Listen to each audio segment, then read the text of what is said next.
Good day, traders, and welcome to this week's episode of Crypto Vibes with Vault. Today, I'll be primarily covering the macro perspective or the macro picture of Bitcoin and Ethereum and look at some of the possibilities or setups that might be brewing from a swing trading perspective. So, you might have seen in our Telegram updates that we've been taking a lot of shorts in altcoins because the market structure is kind of bearish and we've been short selling a lot of alts.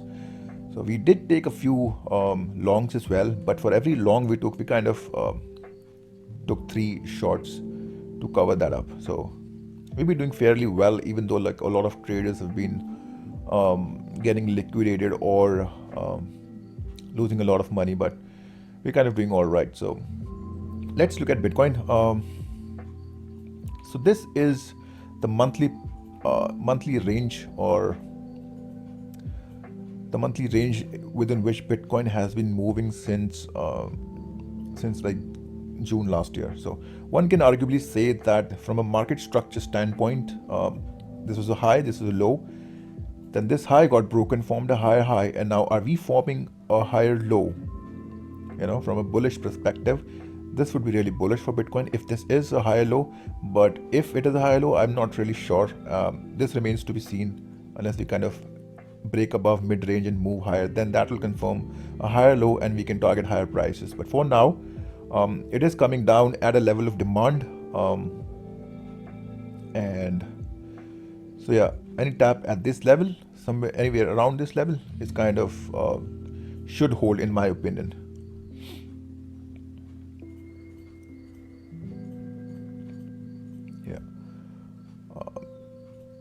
So this is the level of demand on the monthly. As you can see, whenever price has tapped this region, it has been bought up fairly quickly. So I'd be looking at opportunities if there's an aggressive sell-off into these levels. My ideal scenario would be like this is a low and this is the range low. So any move into these lows at this level of demand, form a deviation below, reclaim this level, then that presents that would be a really bullish scenario, and I'll be looking to position myself in a lot of longs. Second scenario that I'm watching is a break below this level and price continues to sell off, clears these lows, deviates below, then reclaims this level and then moves higher. So this is the ultimate scenario or the most extreme scenario that I'm looking for. But if it happens or if it presents itself, remains to be seen. Or do we just get a front run of both these levels, move higher, then move below, front run it again, move higher, and then sweep this low. So I'm not really sure what is going to happen, but these are some of the scenarios that I'll be looking for from a swing trading perspective.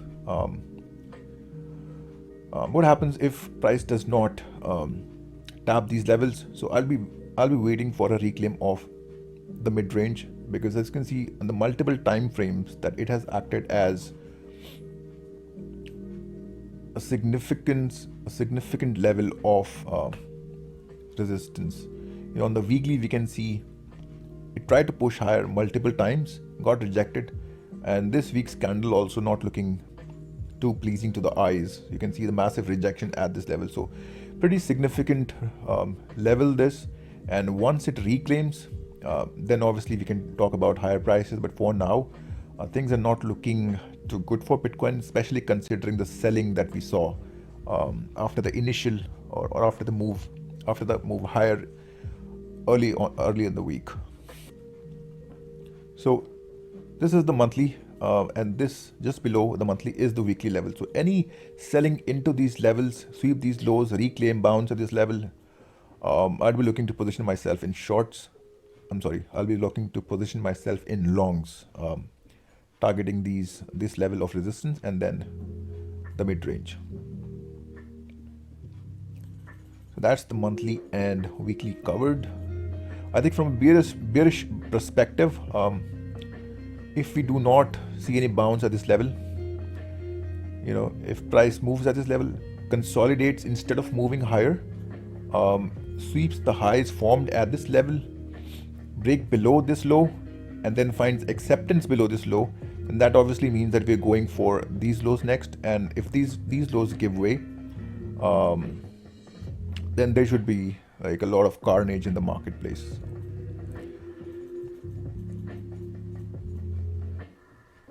One thing to keep in mind is that this is like a time to be very cautious in the market because of the stuff that's going on, the geopolitical stuff that's been going on between Russia and Ukraine. So the large investors are kind of in a risk-off environment, which means that the institutional traders or large funds are not really looking to position themselves in high-risk assets such as cryptocurrencies. That's why you see gold is pumping and equities and stocks are kind of selling off really hard. So the safe haven for now is considered, or gold is considered as a safe haven for these large investors. So just wanted to put it out there. I've covered the monthly, I've covered the weekly. Let's look at the daily.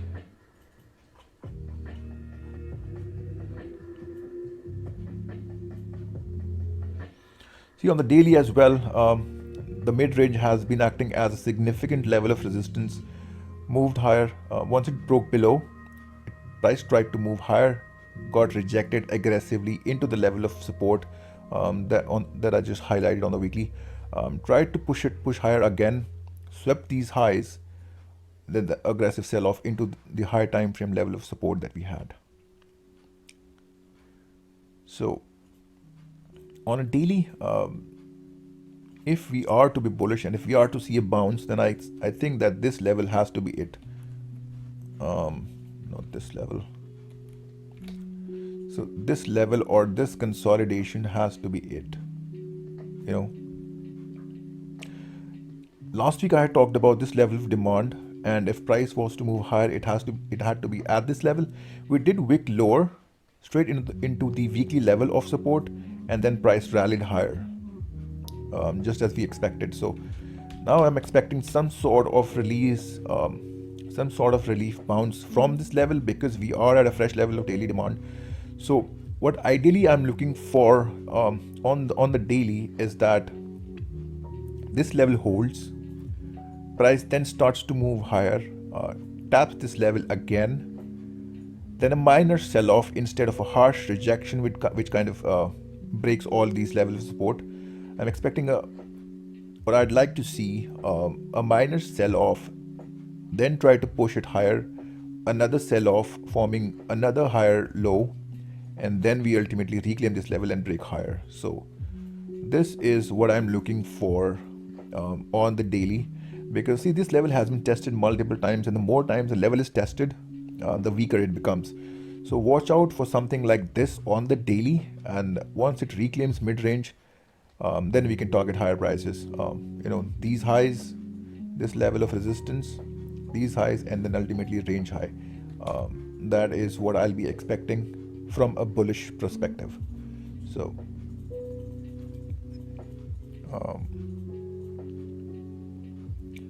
again, if we are to see a sell-off, I talked about the monthly and the weekly level. So on a daily, just to narrow it down further, if this breaks, these lows are next then on Bitcoin. So covered both the bearish and the bullish scenario on Bitcoin. Let's look at Ethereum.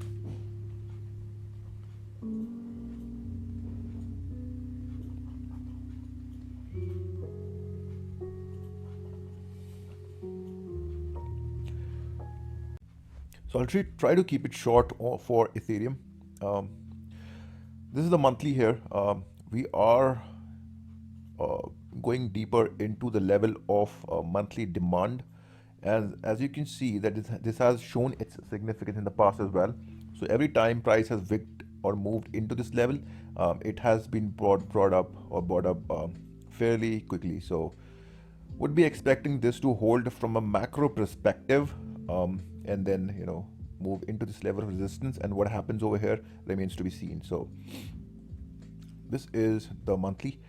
If we, however, or if the selling continues and this level doesn't hold, so obviously these lows on Ethereum are very clean. So this is the next drawn liquidity if the selling continues. So sweep this low, deviates below, reclaim the level, and then we can talk about higher prices. Similarly, break this level, find acceptance below, consolidate, then obviously, it's going for these lows next. So this is what I am looking for on the monthly perspective. I'm not even looking for what happens when this level breaks, because that's too far-fetched or too far in the future to foresee right now or to predict. So we'll talk about Ethereum when it comes at this level, or when we'll talk about Ethereum at these prices when it comes at this level. So for now, I'm just looking at this level and these lows. So that's the monthly. Let's look at weekly.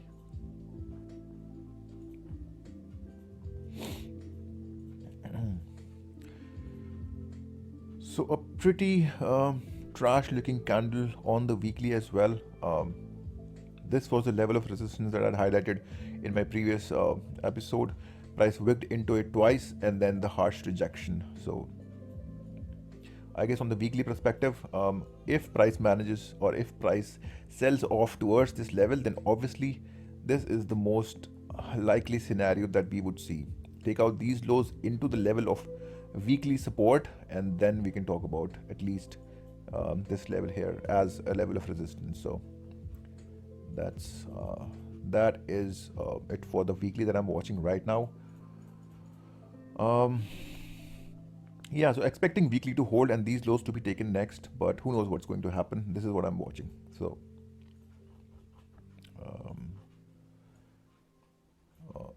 daily.